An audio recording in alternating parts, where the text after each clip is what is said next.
नदिया के तीरे भैरो भैया घोरे दौड़वले हो कि गिरी हो गईले ना उनका काना के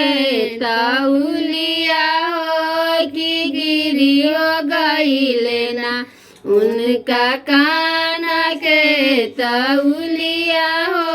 कि गिरी हो गईले ना गोरा तोई के लागिल बहिना हो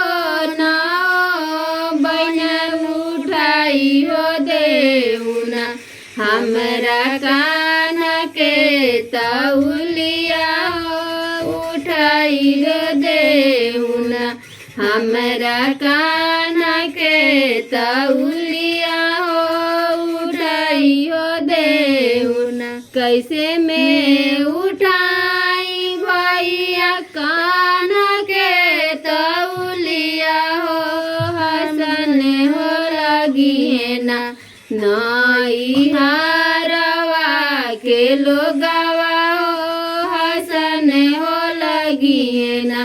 नई हारवा के लोगवा हो